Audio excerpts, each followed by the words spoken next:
Bonjour à tous, on commence cette revue de presse en France avec le journal L'Équipe qui fait sa couverture sur le PSG.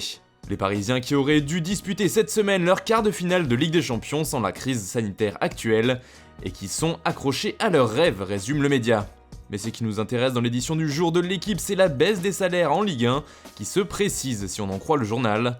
Ce dernier explique que le groupe de travail mis en place par la LFP a validé un compromis pour une réduction temporaire des revenus des joueurs professionnels. Une baisse qui pourrait aller jusqu'à 50% du salaire pour les joueurs les mieux payés. Toujours en France, le Parisien confirme ce mercredi l'information du Corriere dello Sport, selon laquelle le PSG compterait bien lever d'options d'achat de Mauro Icardi à l'issue de la saison. Même si pour l'instant, aucune décision définitive n'a été prise.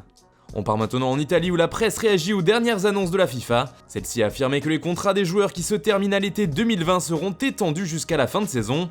La Fédération internationale de football a aussi annoncé que les dates du prochain mercato seront ajustées à la fin de cette saison dans un communiqué officiel.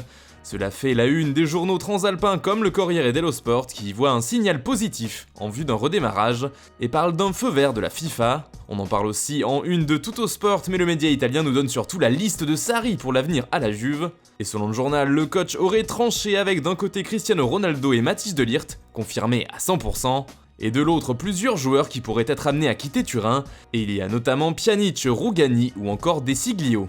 En Angleterre, le Special One fait parler de lui en cette période de confinement.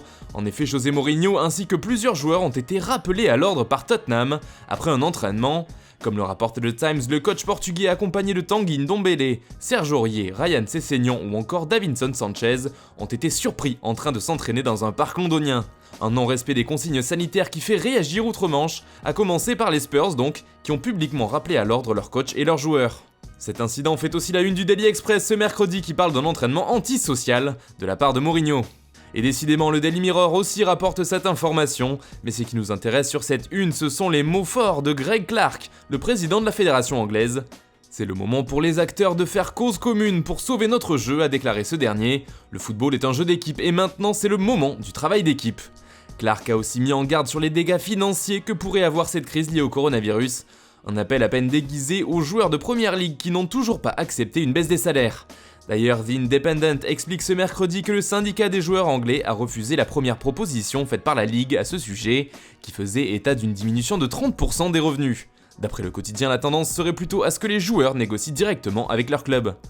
Du côté de l'Espagne, aussi ce sujet fait couler beaucoup d'encre. Sport parle même d'une rébellion à bord du Real Madrid. Cela fait écho aux propos de Toni Kroos qui est contre une baisse des salaires. Selon lui, c'est comme un don en vain ou pour le club. Je suis favorable au paiement du plein salaire, a-t-il expliqué, et à ce que tout le monde fasse des choses sensées avec. Tout le monde est invité à apporter son aide. Des mots forts, et d'après le journal catalan, il ne serait pas le seul joueur de l'effectif madrilène à être contre cette mesure.